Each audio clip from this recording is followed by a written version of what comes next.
भाई यहाँ पंचायतों में या ग्रामीण विस्तार में जंगल ज़मीन का बहुत बड़ा मुद्दा है और काफ़ी नेता जो है पहले से भी नेताओं ने कई वादे किए और इसके ऊपर अभी तक पूर्ण रूप से काम नहीं हुए हैं। उसके लिए आप क्या कहेंगे?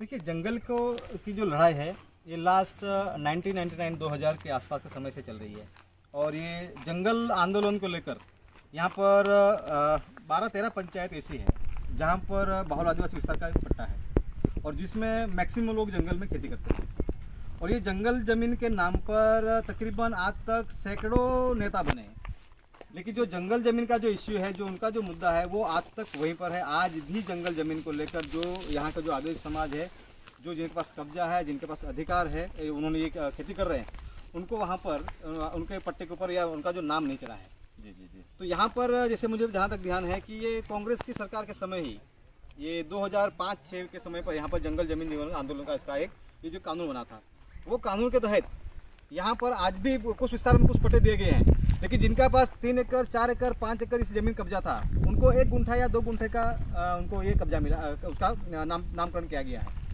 तो यहाँ पर क्या वो जिस चीज़ के हिसाब से होना चाहिए वो आज भी नहीं हुई है। और अभी जो वर्तमान परिस्थिति हम देखते हैं, जंगल जीवन आंदोलन ये केंद्र में जो हाल में जो भाजपा सरकार बैठी है, वो ऐसे अभी नया जो एक्ट का संशोधन हुआ है, जो एनवायरमेंट एक्ट के जो आया है, उसमें ऐसा कहा गया है कि जो ये लोग जंगल को प्राइवेट क्षेत्र वाले को, अंबानी ब्रदर्स को या जो टाटा है या रिलायंस वाले जो उनको मतलब प्राइवेट सेक्टर को बेचने के लिए जा रहे हैं और ये कह रहे हैं कि जंगल का विकास अभी आदिवासियों से लेकर हम ये औद्योगिक इकाइयों को देंगे और वो लोग विकास करेंगे। जिस आदिवासी समाज ने, जिस मूलभूत समाज ने जो आदिवासी विस्तार में है और जो जंगल में बसा समाज है, वो लोगों ने जंगल को आज तक संभाल कर रखा है। और ये जो भाजपा की सरकार वो देख रहे हैं कि ये जंगल की ज़मीन पे क्योंकि ज़्यादातर जो खान खनिज की संपत्ति है वो जंगल के विस्तारों में है। तो अब आपका क्या रुख रहेगा? हमारा रुख ये है कि हाल ही में हमने तो इसका तो पूर्ण रूप से विरोध किया है कि जंगल की ज़मीन को लेकर ये लोग कायदा कानून लाया है। फिर अभी आपको ये ज़मीन को लेकर ये भी कानून लाए हैं, उसका अभी भी हम ऑल ओवर इंडिया लेवल पर उसके आंदोलन शुरू हुए हैं। और यहाँ ग्रामीण स्तर नगर हवेली में भी यहाँ भी एक जंगल जन जीवन आंदोलन करके जो सामाजिक क्षेत्र से कार्य करते हैं, तो वो लोग बहुत सक्रिय रूप से हैं, उसमें 100% आदिवासी समाज है, वो सक्रिय ऊपर होकर शासन प्रशासन विरोध कर रहे हैं और जंगल की एक भी इंच हम जमीन देंगे नहीं और वो लोग आर पार की लड़ाई लड़ने के लिए तैयार हैं। आपसे बातें करके बहुत अच्छा लगा। आप जनता से किस तरीके की अपील रखना चाहेंगे, खास करके ग्रामीण विस्तार में? ग्रामीण विस्तार में मैं यही कहना चाहता हूँ कि दादरा नगर हवेली, बार बार मैं कह रहा हूँ कि दादरा नगर हवेली एक बहुत आदिवासी विस्तार है और प्रदेश के नेता भी जो यहाँ पर 80% आदिवासी नेता है, लेकिन आदिवासी नेताओं के राज में आदिवासी समाज का जिस हिसाब से विकास होना चाहिए वो विकास नहीं हुआ है। आदिवासी अधिकार की बात नहीं होती है। आदिवासियों को सिर्फ यहाँ पर अभी मैं देख रहा हूँ कि अभी चुनाव आने वाले हैं, ये ग्राम सभा और जिला पंचायत और चुनाव है। तो ये चुनाव में यहाँ पर ये लोग कभी भी, ये सिर्फ 3 मुद्दे उनके थे, रोड, लाइट और पानी। ये पिछले 50 साल से हम देख रहे हैं, कभी भी कोई भी नेता यहाँ पर आदिवासी समाज की जंगल जमीन के अधिकार हम दिलवाएंगे। जो अनुसूचित 5वीं और 6ठी के दायरे में आता है, वो वहाँ पर कहा गया अनुसूचित 5वीं में अपना गाँव में आपनू राज, it is a constitution provisions है। लेकिन कभी भी प्रशासन और कभी भी जो पार्टी के जो नेता है वो कभी नहीं कह रहे कि आदिवासियों के लिए ये नहीं बात करें। हम कह रहे हैं कि आदिवासी विस्तार में आदिवासियों को अपने गाँव में अपना राज होना चाहिए, लेकिन वो कभी भी कोई बात नहीं कर रहे, नहीं अधिकारी बात कर रहे हैं, नहीं नेता बात कर रहे हैं। तो हम तो यही कहेंगे कि आदिवासी विस्तार में आदिवासियों को स्कीम और योजना नहीं, बल्कि आदिवासी समाज को उसके हक अधिकार दिया जाए। और आदिवासी अधिकार समाज जो है, खास करके जो जंगल जमीन की बात आते हैं, ये आदि अनादि काल से आदिवासी समाज के ऊपर कब्जा रहा है। उसमें कहा गया कि आदिवासी, दैट मीन्स आदि अनादि काल से रहने वाला इस जमीन का मूलभूत।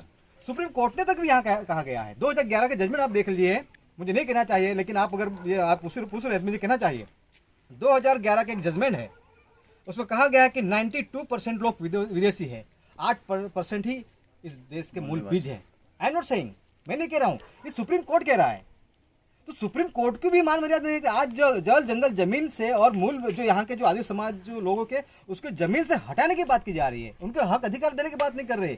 लेकिन जो सालों साल से आदि अनादिकाल से हम लोग इसके ऊपर जिए रहे हैं, क्योंकि आज जंगल जमीन अगर सुरक्षित है तो वो आदिवासियों की वजह से सुरक्षित है, क्योंकि ये बचा है, आदिवासी बचे हैं तभी ही दूसरा समाज बचा है। क्योंकि आज जो शुद्ध हवा की बात करते हैं, पानी की बात करते हैं हम, ये आएगा कहाँ से? दादरा नगर हवेली में 40% में कब्जा है जंगल का, फॉरेस्ट विभाग का।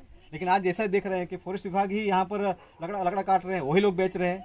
तो आदिवासी और अभी जो नया एक्ट आया है, मुझे बता तो ये भी हो रहा है, दुख हो रहा है कि आदिवासी समाज जो सुबह उठकर जंगल में रहता है, अभी ऐसा कानून बनाया है लोगों ने कि आदिवासी व्यक्ति को अगर हाथ में क्योंकि कुछ काटने वाली चीज लेके जाएगा तो फॉरेस्ट वालों को इतना पावर दिया गया, वो शूट कर सकता है, ऐसा पावर उनको दिया गया, और उसके ऊपर वापस कोई एफआईआर नहीं होगा और उसके ऊपर कोई न्यायिक प्रक्रिया नहीं होगी। तो ये जो काले कानून जो केंद्र में जो भाजपा सरकार ला रही है उसकी बिल्कुल हम निंदा करते हैं। और आदिवासियों को ये कहा गया है, आदिवासियों को संविधान और कानून के दायरे में ज़्यादा लाने की कोशिश नहीं होनी चाहिए।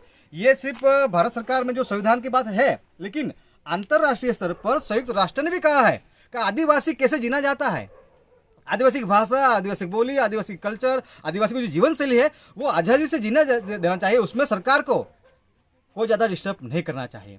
और यह सुप्रीम कोर्ट ने यह भी कहा है, आदिवासी विस्तार में सरकार भी एक व्यक्ति है। सुप्रीम कोर्ट ने यह भी कहा है कि आदिवासी विस्तार में सरकार भी गैर आदिवासी है, फिर सरकार सीधे दखल क्यों आदिवासी विस्तार में करती है? और जो आदिवासी समाज में ऐसा कोई विश्वास नहीं है, वो जीना चाहता है, जियो और जीने देने वाला आदिवासी समाज है। कभी भी आदिवासी ने हिंसक लड़ाई नहीं की, आदिवासी बिल्कुल ही शांतिप्रिय समाज है, लेकिन जब उसको छेड़ने की बात आती है तो वो आर पार की लड़ाई पर आने के लिए वो भी तैयार रहता है। प्रभु जी, अब तक जो बात हुई है इसमें आप बताइए कि चुनाव को लेकर स्पेशली स्पेसिफिक चुनाव को लेकर आप जनता से क्या अपील करना चाहते हैं? जनता से यही अपील है कि आज तक बहुत सारे यहाँ पर वर्तमान में मोहन जी डेलकर, नटू भाई पटेल, सीताराम गवली, ये लोग सांसद बन चुके हैं। मैं ये कहना चाहता हूँ, और ये लोगों से अभी तक आदिवासी समाज को लेकर सिर्फ स्कीम और योजना की बात की है। मैं कांग्रेस पार्टी से भले हूँ, लेकिन मैंने पहले भी कहा है और आज भी कहूँगा कि मैं पहले समाज की आवाज़ हूँ। समाज के हक अधिकार के लिए मेरी पहली प्राथमिकता होगी। तो मैं आपके चैनल के माध्यम से प्रदेश की जनता तक यही संदेश देना चाहता हूँ कि आने वाले चुनावों में ऐसे युवाओं को मौका दीजिए जो आपके गाँव के लिए, आपके पाड़े के लिए, फलिए के लिए आवाज़ उठा सके, आपके हक अधिकार के लिए शासन प्रशासन से रजुआत कर सके और बिना कोई डर के सारी बातें हो सके, ऐसे व्यक्ति को सिस्टम में लाइए। और गांव वालों से ये भी अपील है कि यहाँ पर चुनाव के समय पर जो बड़े बड़े पार्टी के नेता है वो लोग क्या करते हैं, दारू, ताड़ी, चिकन, पनीर, थम्सअप, 500,000 रुपये के लोग कुछ लोभ लाभ दिए जाते हैं, तो वोट बिल्कुल यहाँ पर सौदा हो जाता है।